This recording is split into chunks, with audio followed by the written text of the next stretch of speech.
Bienvenue dans Tuba. Je suis Géraldine Févra, consultante en stratégie et en organisation. Je t'aide à passer de sous-l'eau à CEO. Que tu sois freelance, solopreneur ou que tu veuilles le devenir, Tuba te fait plonger chaque semaine dans le monde de l'entrepreneuriat. Tous les mardis, retrouve un nouvel épisode où je pars à la rencontre d'entrepreneurs. Ici, tu trouveras des idées, des conseils, des outils pour ton business, pour t'aider à entreprendre de manière libre et pragmatique. En clair, pour faciliter ton entrepreneuriat. Bonne écoute! Travailler moins et gagner plus, est-ce que c'est un mythe ou une réalité? On a tous déjà entendu cette promesse, travaille moins et gagne plus. Mais soyons honnêtes, ça sonne un peu comme une arnaque, non? Sauf que pendant que certains s'épuisent à enchaîner les heures, d'autres gagnent mieux leur vie en bossant moins. Alors c'est quoi le secret? Est-ce que c'est un super pouvoir? Est-ce que c'est une magouille? Non. Juste une gestion intelligente du temps et des priorités. Dans cet épisode, on va voir pourquoi bosser plus n'est pas forcément la solution et surtout comment optimiser ton temps pour augmenter ton chiffre d'affaires sans t'épuiser. Plus d'heures, est-ce que ça veut forcément dire plus d'argent? Bah non. Si tu penses que la clé du succès c'est d'en faire toujours plus, tu n'es pas seul. Beaucoup de freelances tombent dans ce piège. Ils remplissent leur agenda, acceptent toutes les missions, bossent tard le soir et finissent sur les rotules. Mais voici la vérité. Ton temps, il est limité. Tu ne peux pas le multiplier à l'infini. Ce qu'il faut comprendre, c'est que ce qui compte, ce n'est pas combien d'heures tu travailles, mais comment tu utilises ces heures. Quand j'ai démarré, je faisais gentiment mes heures de salarié d'avant. Un bon 35-40 heures, alors que personne ne m'y obligeait, clairement. Et puis j'ai été bénévole pour un événement sportif. D'un coup, j'avais beaucoup d'heures en moins disponibles en fait pour mon business. Finalement, la contrainte de ce bénévolat m'a permis de réajuster, de bosser différemment et de finir par faire des semaines entre 20 et 30 heures pour mon business.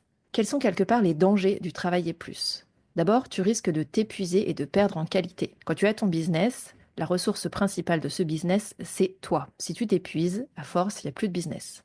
L'autre danger, c'est de dire oui à tout et d'accepter des missions qui soient peu rentables. Enfin, dernier danger, c'est que tu n'as plus de temps pour réfléchir à la stratégie et à la croissance de ton business. Concrètement, comment est-ce que tu peux identifier tes vraies priorités? Pour gagner du temps et de l'argent, il faut apprendre à faire le tri dans tes tâches quotidiennes. Tout n'a évidemment pas la même importance. Je suis sûre que tu connais la loi de Pareto. 20% de tes actions génèrent 80% de tes résultats. Alors pose-toi cette question. Quelles sont les actions qui ont vraiment un impact sur ton business? Ce qu'il faut faire ici, c'est d'identifier justement ces tâches et se concentrer sur celles qui apportent le plus de valeur. Je vais te donner quelques exemples de mauvaises priorités. Passer des heures, par exemple, à perfectionner un site internet alors que tes clients viennent d'Instagram, ça, c'est une mauvaise priorité. Répondre à tous les mails dès qu'ils arrivent au lieu de bloquer des plages horaires aussi. Enfin, dire oui à toutes les missions sans vérifier si elles sont rentables, c'est contre-productif. Pour te donner un exemple, j'ai travaillé avec une cliente qui voulait développer son business mais qui ne trouvait aucun temps pour prospecter.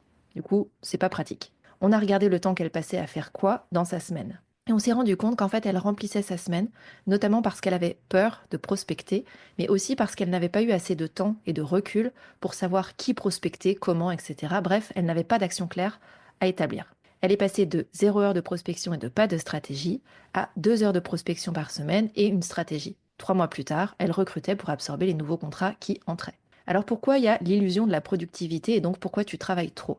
Beaucoup pensent qu'être productif, c'est être occupé. Mais si tu bosses 10 heures par jour sur des tâches inutiles, tu n'avances pas. Tu t'occupes, c'est tout. Ce qu'il faut faire dans ce cas-là, c'est arrêter de confondre remplir ses journées et faire avancer son business. Ce que j'expliquais en début d'épisode, c'est que moi-même, en début d'activité, je remplissais mon agenda. J'avais l'impression de bosser et de bosser dur, mais sans forcément avoir la sensation d'avoir avancé à la fin de la journée. Certains peuvent appeler ça de la procrastination active. Genre, je fais plein de trucs, mais à la fin de la journée, je ne sais pas trop ce que j'ai fait, ni si j'ai vraiment avancé et fait avancer mon business. Quand j'ai commencé à noter tout ce que je faisais pour ensuite rationaliser mes tâches et mes actions, je me suis surprise moi-même à me dire, mais en fait, pourquoi est-ce que je fais cette action-là? Concrètement, comment est-ce que toi, tu peux mettre ça en pratique? Voici 3 actions simples à tester dès cette semaine pour travailler moins et mieux. D'abord, tu peux commencer par faire une sorte d'audit de ton temps, c'est-à-dire noter pendant toute une semaine tout ce que tu fais et analyser là où tu perds du temps. Ensuite, tu peux créer des systèmes, c'est-à-dire automatiser ou déléguer notamment les tâches que tu vas voir répétitives dans ta semaine. En faisant ça, ça va te permettre de libérer du temps sur ce qui compte vraiment. Et enfin, tu peux te fixer un objectif clair pour le mois à venir, tout en déterminant 3 actions concrètes qui vont t'aider à atteindre cet objectif. Travailler moins Et gagner plus, ce n'est pas un mythe, c'est une question de stratégie. En optimisant ton temps, en te concentrant sur ce qui a vraiment de la valeur, tu peux faire croître ton business sans t'épuiser. Dis-moi en commentaire, quelle tâche pourrais-tu arrêter de faire dès aujourd'hui pour gagner du temps? Abonne-toi pour ne pas manquer le prochain épisode. Merci pour ton écoute.